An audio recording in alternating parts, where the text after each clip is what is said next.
next session of Sathology. It's all about debunking mythology tag on ancient histories, whether it's Incas, Mayans, Aztecs, and the great civilization, Vedic civilization from India. Today I have very, very special guests. These two people, they've appeared on practically every single talk show. They are honored by the Indian government, and as a couple, they have produced such books. And I sent you all the links earlier and the video links. So, without delay, I welcome Shri D.K. Hari and his wife.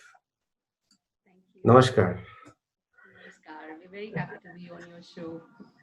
It's a pleasure is mine and ours, all the people here who are watching. So, to start with, where does this motivation to correct history or present the right history come from? And as a couple, you have done it so marvelously. One side has taken up the scientific side, and another side has taken the philosophical side. And the combination is very, very strong. For nobody can say no to what you write. Oh, thank you. Thank you so much for. Actually, you're one of the first to comment on this aspect, and that is something we are very particular about. We don't look at this just as a scientific treatise or a work of research. We have the word right in India called bhav. So that we feel is very essential, to be addressed. And many a time it is the words used for this bhav, the ethos, which actually give you the clue to, and give you the direction in which to go. So I'm so happy, and I guess that is your background that is kind of made you see this line, and also how we've really made a conscious effort to bring them together. No, you defeated the concept of yin and yang. Normally, the men are on the logical side and the women on the philosophical side. Like that, you see bhakti more on the women than in men. But here you are defeated, reverse the roles. So I don't know. I don't know. Whichever way it comes, it's fine. Many a time, I mean, we don't know where each one takes over or which one's best. We just keep going. That's true. No, it's a good teamwork, because without teamwork, nothing is possible. Absolutely. So you have done the work on history on Ramayana and Mahabharata, and there are a lot of misconceptions people have, and we have some funny people in India. So we have more Americans believe in Ramayana and Mahabharata than some funny people in India. So it's a very ironical, it's a contrast. So many people would like to know the ancient history. That's a new trend now. When somebody tells me that they are going to find their history through a gene test, I said, then what's the difference between a dog and you? If you say 5% German, 3% Italian, 2% French, it's like you're talking about a dog breed. So, but here, the identity of a person is defined through the history. So, your work in Krishna and the history and the Ramayana history is very remarkable. And I will definitely get those books for our library. Now, my first question to you, any of you can answer that. And it's more of a discussion. You can ask me back anything you want. So the first is that when you define the historicity of Krishna, what factors do you consider, and what age did it begin? Okay. You said we don't limit ourselves only to history. Because if you look from an Indian perspective, especially history has got a very limited connotation of say medieval history or a little bit of ancient history at best. So what we look at is a little more rounded perspective, as what we call as an Indian civilization perspective, which takes it much larger. So that's one, because otherwise they use a term called prehistory, as if they are outside history. So when it's Indian civilization, it goes back all through. So that's the first perspective. That's a shift that we wanted to make, one. And as you correctly said, both are books, one is called Historical Rama and the other is called Historical Krishna. From the very naming itself, we are very clearly saying they are historical and not mythological. That's a first perspective that we have wanted to set that in the name itself very clearly. So there's no question of doubt. The statement is clear upfront. That's true. And if you look at both these texts, be it the Mahabharata or the Valmiki Ramayana, it is only these two texts in India that are called Itihasa. Other texts are Kavya, Mahakavya or Purana, all that. Only these two Itihasa. In fact, very interestingly, there are about 22 different methods of chronicling in India. There are different ways in which people have written about history, the time periods, not necessarily as chronology, but at least a record. And out of these 22, there are only these two which come under the category which is called Itihasa, and which you would know breaks down to Iti Ha Asa, meaning it thus happened. So when the author himself is saying it thus happened, how can we ever even question and say that, oh, could it be his imagination? Was he imagining some story in that time period and all kinds of other things? He's stating very clearly it does happen, and you are respecting his work. Then you respect his words. In this, we need to understand one small perspective. See, if I write today a Ramayana or a Mahabharata, it cannot be Itihasa. It just can at best be a good text or a fine text. That's all it can be. It's a nice story.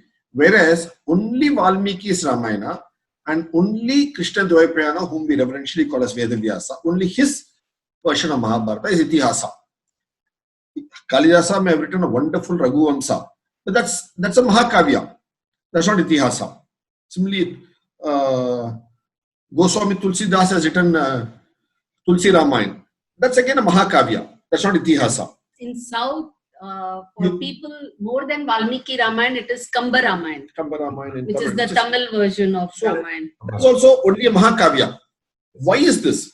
Why is only the text written by Valmiki, and in the case of Ramayana, and in the case of Mahabharata, the one written by Vedavyasa, whose original name is Krishna Dvaipayana, Krishna the island born. Because Vedavyasa is a title. It's an honorific for the work he did of compiling the Veda. Vyasa means compiler. So for that purpose. So you look at it, in the case of Valmiki, let's take first because that comes before. This person Valmiki was a character in the Ramayana events itself.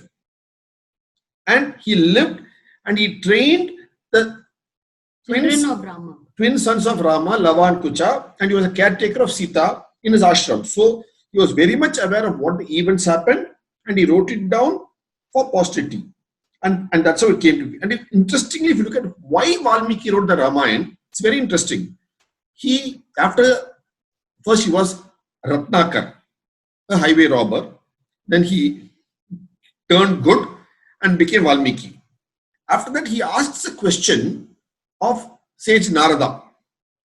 Who is the noblest person, dead or alive?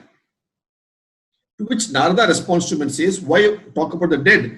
There is a person living now in our times who is supposed to be very noble, a noble person, and his name is Rama.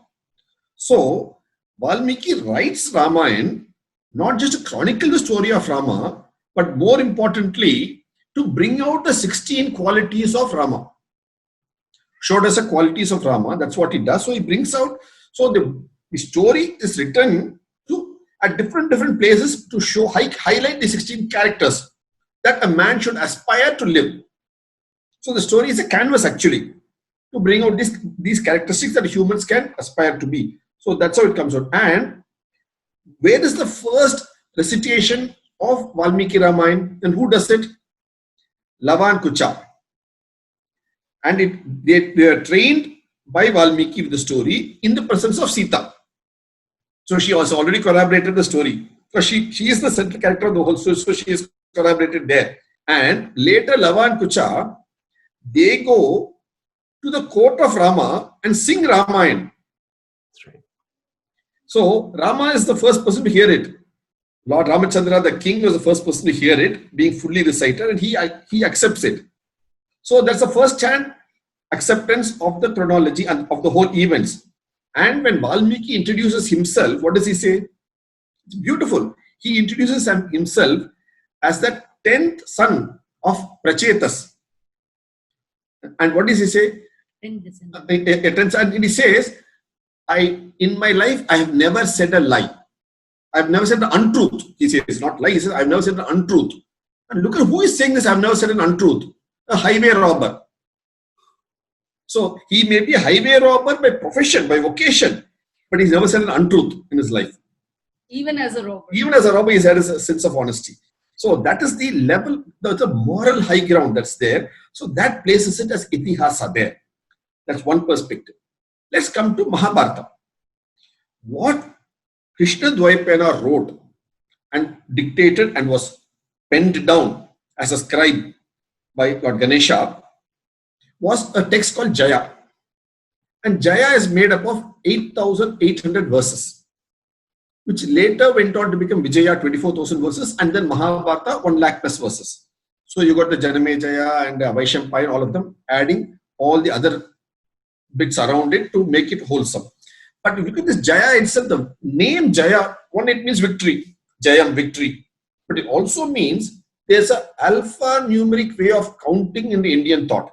That's how counting was happening. And that system was called Katapayadi system. Katapayadi system. Because each akshara, alphabet, had a alphanumeric component. When you say Ja, Ya, there's a value to it. So when you say Ja, Ya and Ya had 8. Ja had 8, Ya had 8. So 8. So it becomes 8,800. The very word Jaya means 8,800. Coming together. So it's a two-way use. One, it's a victory, story of victory. And two, it means 8,800 verses. That's why we have to call out the core section. That's one part of it. Let's come to the other part of it here. Namely, who is this Krishna Dvaipayana? Why should he write the Jaya story, which later we now get it as Mahabharata? And why should he call it Itihasa? Why? Who is he? Did he live then? 200 years later, 200 years earlier, 500 years later? Geographically, where did he live? That's a question. Look at it, so interesting. It is this Krishna Dvaipayana who is the biological father of both Dhritarashtra, Pandu, and also Vidura. He's a biological father. And whom is he seeing fighting? The Pandava and Kaurava. Who are they? His own grandchildren. So he is seeing his own grandchildren slugging it out against each other in the battlefield. That's when he decides to pen the whole story down in a format. So it's what you call in Hindi as Ankon Dekha Hal. First-hand perspective. You see it yourself and writing about it. It's a live commentary of a person, of the grandsire. He's the grandfather in the whole figure. He is documenting the whole thing down. So it is an absolute first-hand report as far as Jaya is concerned. So that's why both Valmiki Ramayana is Itihasa and Jaya written by Krishna Dvaipayana is also Itihasa. And this civilization is so unique. I don't think any civilization can claim to have such a record, a real live record of such major events of things that have happened so way back in the past. I think we are very unique and fortunate in that.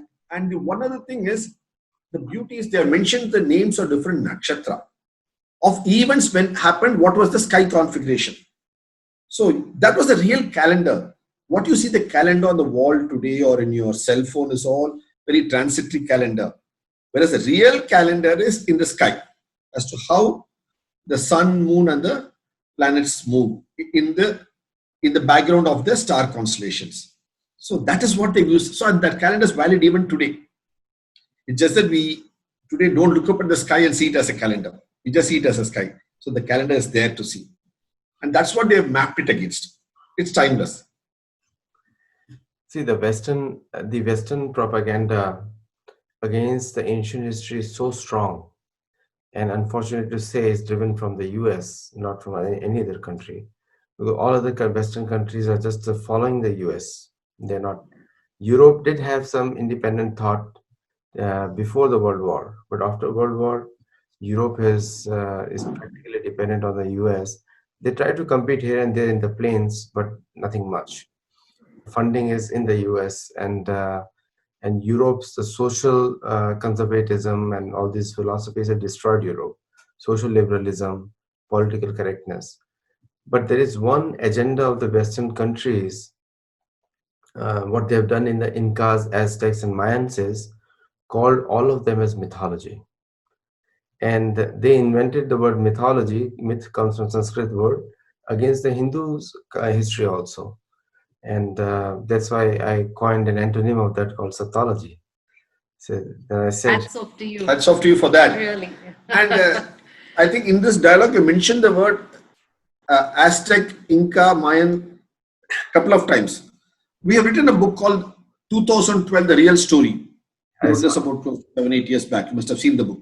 There we clearly trace that these three names, Aztec, Inca, and Mayans, are actually Spanish way of saying it. But the original terms are Indic. And there was a very great connect between India and these civilizations, that's right. albeit through the East, not through the West. So they traveled. And lot of signs, and there are people from the West, earlier Americans themselves, American scholars and researchers who have written largely about this. And at ground level, if you see, there is just too much of connect. You can see that in the astronomy, in the kind of belief systems and culture and so on. You do find it's very sad that we don't have a lot of it left to mix and match and find the points of connect. We have brought out about 40-50 points that can be mixed and matched in this book 2012, The Real Story, which you can put up for your viewers to see. And if you look at it, actually, there was a American ambassador to Mexico in the 1930s. His name was Miles Poindexter. And when he was in Mexico, he went around these archaeological sites. Probably he was a historian, so he went around these archaeological sites and he found an amazing connect, which he saw during his tenure as United States of America's ambassador to Mexico, of the ancient India to the native Mexican connect. So he wrote a 2-volume book and he called it Arya Incas, written in 1931-32. That became a document where he's listed, because it's written about probably close to 90 years ago.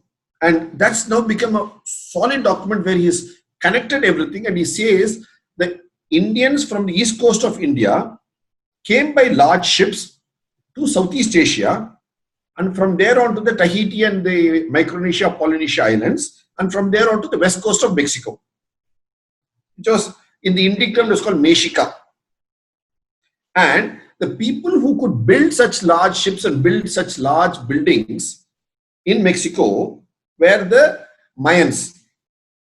And the Mayans are actually, because they, and if you look back in the Indian Puranic legends and Itihasa, the father-in-law of Ravana, that is Mandodari's father, is Mayasura. And he builds the grand golden city of Lanka for his son-in-law and daughter. Okay, it was a great mathematician. There's something called Maya Matam. And the people who built the Nalasetu, what we call as Ramasetu, is also by another Mayan.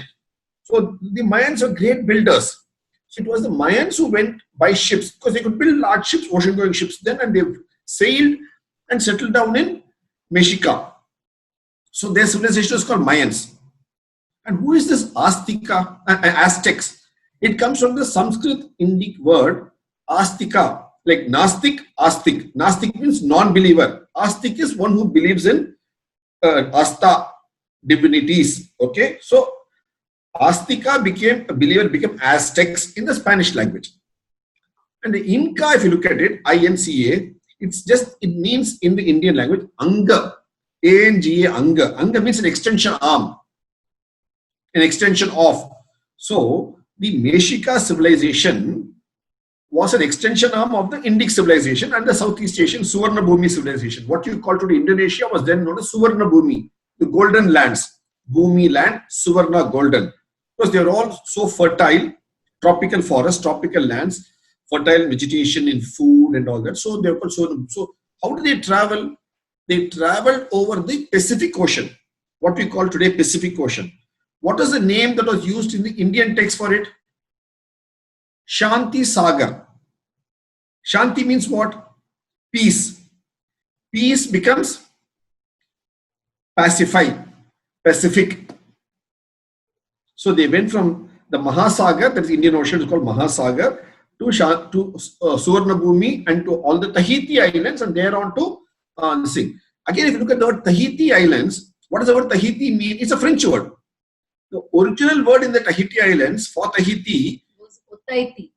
Otaiti. As she correctly said, the word Otaiti again is a minor variation of Atiti. Atiti means guest. So it was the guest houses for the ships traversing between the Indian mainland and the Mexican mainland. So used to have, there were the watering holes.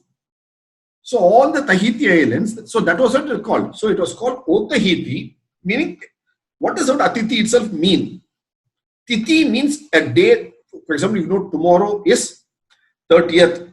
So you know it's a Titi. So you know tomorrow morning, 30th is born. When the sunrise is going to be 30th tomorrow morning. What is Atiti? You do not know what's going to happen. Unpredictable. Unpredictable. So you don't know what's going to happen tomorrow. Unannounced. Unannounced. So Atiti Devo Bhava, when you say, it means a guest who comes unannounced. Not an announced guest is not Atiti. If somebody says, I'm going to host tomorrow morning, he's not an Atiti. Atiti is somebody who comes without informing you, suddenly lands up at your place, then he is Atiti Devo Bhava. So all these islands were Atiti. So ships used to suddenly come, we used to feed them, give them water, fruits, everything. So we had thousands of islands called Atiti. So that's why you call in all the guest houses in ancient days were called Atiti Graha. That's right. That's how it came. So in the West, Atiti may be short. So Atiti never come as Atiti. I know. And so it's a very wonderful. I mean, first of all, that I must tell you that your versions in the way you have written your books seem to be more connected to a parampara.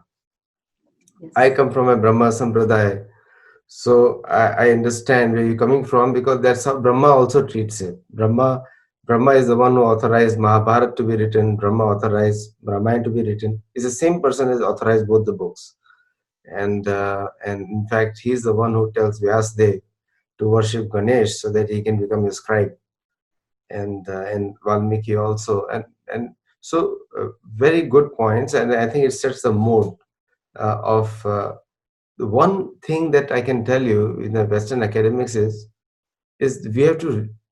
They have imposed the term mythology on us, and we have to reject it. We don't have to prove ourselves to them. No longer. We don't have to gain acceptance through them or through the university system, because yesterday I was talking to someone about Harvard. You know, this guy called Francis Clooney leads Hindu studies, whereas he is the Christian chaplain. He's himself a pastor. And he wrote a book on Ramanujacharya, where he's so they are trying their hard to justify Christianity. Very hard. And Vatican also, if you go Vatican, the whole Vatican looks like a museum. There's no spirituality there. It looks like a museum of stolen things from everywhere else. That's Vatican. So they are all trying to justify themselves, prove their identity. And therefore they accuse us of being mythology, as a mythology, that nothing is true. And they are the ones who are creating the Stone Age, the Gold Age, the Silver Age, which I don't believe in anything.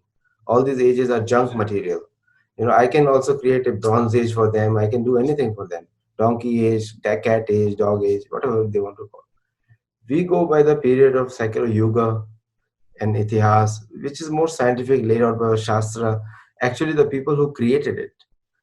So instead of my point in Sathology has always been that I will go by what Vyasa and Valmiki says. It is your duty to prove it or disprove it.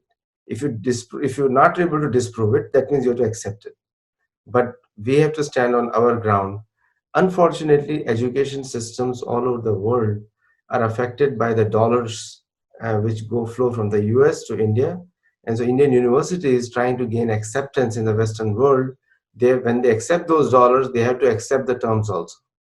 So when you disconnect that, and somehow I think some intelligence can go into the Ministry of Education in India, and if they know how to disconnect it, then Indic authors like yourself and other historians, their teachings can become more relevant in India as well as in the US. So this is what Sathology is all about. Now, my next question to you Actually, is, just a small thing on a slightly kind of lighter and a satirical note. You know, we sometimes often say, we have even written in some places, that history, as far as India is concerned, history is too serious a subject to be left to historians. that's right. It's a very integrated view, so you can't look at it as only history. That's right. I mean, it builds your identity. If you don't know your history, you don't know your past, you have no identity. So these I call them faith-based colonialists. They try to destroy your identity. I mean, if you go to Brazil, you must have gone there. D.K. Hari, he was telling me that he went to many countries. Not a single Mayan temple is there existing today. They built a Portuguese church on everything. Yes, I think it was actually De Landa, Bishop De Landa, who started that process, and he got tired of killing and destroying.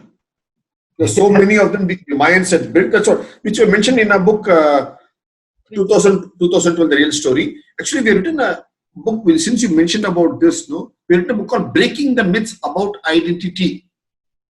That's right. How the identity of the Indian civilization has been systematically destroyed, and now we need to break those myths that were built. That's one of the books that we wrote. It's called "Breaking the Myths About Identity." Yeah. Beautiful. Very good.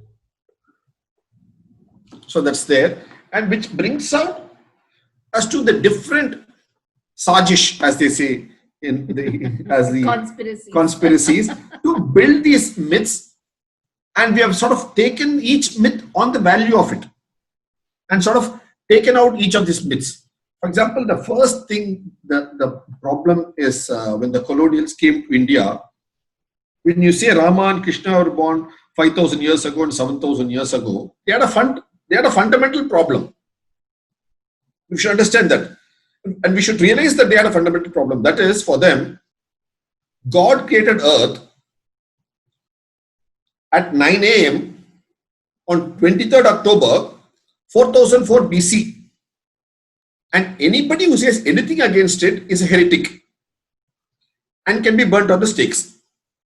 So that was the mood prevalent then. And this was given by James Ussher of Ireland. Yeah, Reverend James Ussher. Reverend Bishop James Ussher of Ireland, in his book Declaration of Creation, which is there. We have shown it in a couple of our films and in our book on creation and Rama. All these books have shown it. So when you have, and they say after creation, for 1,000 years there were rains to fill up the oceans with water. Okay, before that the oceans were dry, so only if rain the oceans got filled up. Otherwise, I don't know where the water came suddenly in the sky. That's a different issue. So you cannot have, say, Rama and Krishna being born on earth before earth itself was created. So they had to dump it as mythology because they had to stick to that James Ussher statement. Otherwise, they'd be burnt on the stake. So that's a problem. So they had a major problem there. It was a glass ceiling, actually. Glass ceiling. And I did ask some of the theologians as to why is it that God created earth at 9 a.m. on 23rd October and why not 8 a.m. or 7 a.m. or why not 22nd October or some other date? Because there's no scientific answer for that, for the 9 a.m. because it's still valid. In theology, in Christian theology, it's still valid. The 23rd October is still valid. Because one of them very seriously told me, go ahead. I gave a talk in one of the universities. I said Alexander the Mouse, and the whole stage and the police was called in the US. I call it Alexander the Mouse. See, the narrative is being controlled by leftist, very violent people who are all connected to church. In fact, many of their connections are to the church, and they cannot help change the narrative. If the narrative changes, many countries in the West is going to collapse. See, when US was started, there was a general concept was done, I think by Eisenhower or someone, that the Americans need to be fat, tall, and heavy. So when the whole world sees them and the big roads they have, the world will naturally come that we are superior race because we are bigger than you. So it was a philosophy of a frog. You know, frog, when you put in a well, he expands himself, puts air in his belly, and bursts, boom. Because you cannot sustain it. So it's we have to be normal, natural, and I think the history sustains our life because it creates our identity.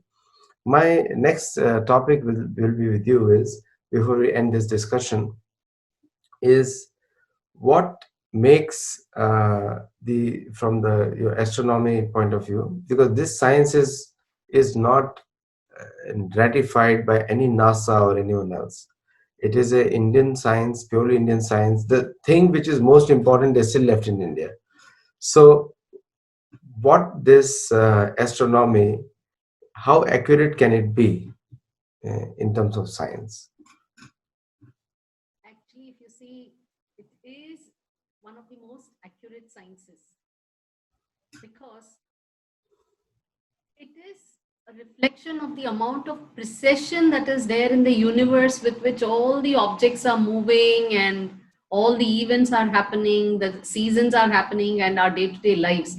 The sun is rising and setting just by that, by the principles which are reflected in our science called astronomy. And this particular thing, field, is something that you find way back, all even right through the Veda, where they had this idea of the stars.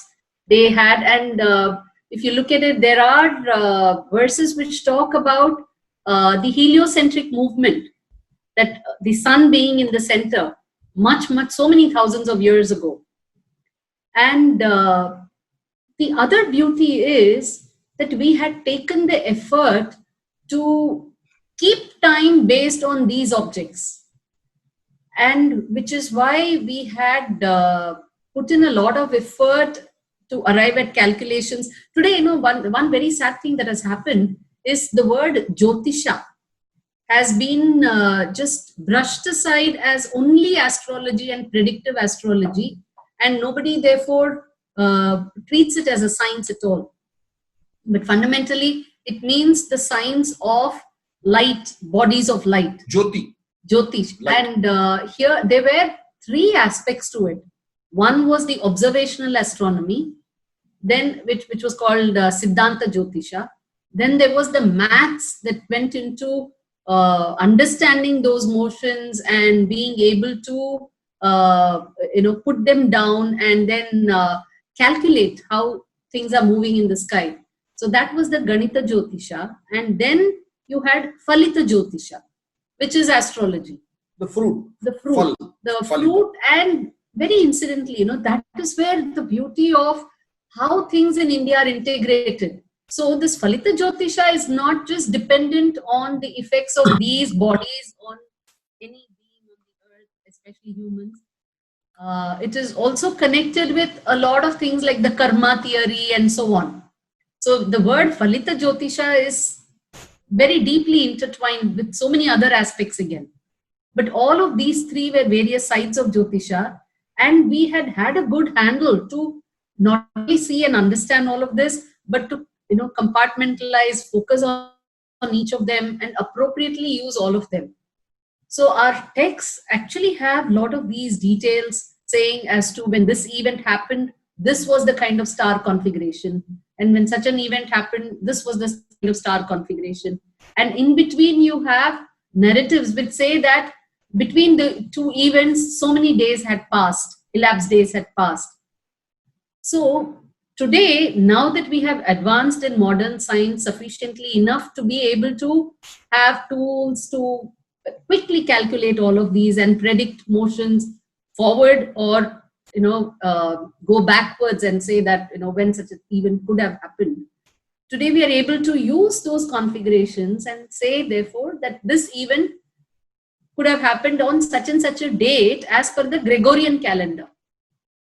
See, if you ask an Indian, for him these dates are always correct. You always knew that on in this month, on such a tithi and everything, this Nakshatra. event on this nakshatra, these events take place. You don't really need January, February, this 23, 21 and so on. But it's today, because we follow the Gregorian calendar, we need that as a reference on which we need to peg things to understand this historic. So if you're not able to find a mapping Gregorian calendar date, then, and which falls within with all the other, which ratifies with all other scientific data available to us today, then we consider it unhistoric. So that's fundamentally the predicament. And it is also very sad that unless it is ratified by other scientific data available today, so which means that if you don't have that data, whether it has happened or not, or whether you don't know it, it still brushes it off as something that never happened. And incidentally, if you look at the word star, it's called nakshatra. And it's itself got the meaning naksha. It's a map in the sky. It's a map and it's a pointer. So what you That's the can, beauty of it. So that's what you understand from that perspective. no, it's a beautiful, I think it was a pleasure to hear both of you. And a lot of things our viewers have learned, and even I have learned from this short conversation we had.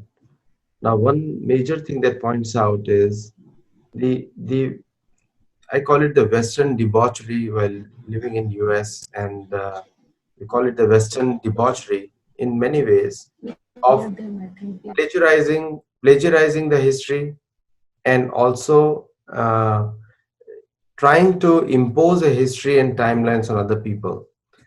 It's just a method of conquest, so that the natives or anywhere they conquer, they can prove themselves superior to the others. This is what the mentality has been. And we have been challenging this through our clubs, and this is the first time they have met a very solid challenge with Sathology, because the word itself debunks everything what they have stand for. So thank you so much for coming on Sathology show, and I'm sure the viewers, the way the people are watching it now, and that we are going to call you again on all of these points in much more detail, specific points on each area. And thank you so much for your time. And I know your time is very precious. Namaskar, and keep coming back. And I will invite you with the dates for everything. So viewers, you have just seen a wonderful discussion with D.K. Hari and Dr. Hema Hari, and they have presented to us the scientific ways of looking at history. So all ancient history is not mythology, it's Sathology. But I would definitely tell you that Roman history and Greek history is mythology. So we'll stop here, and we'll come again next time with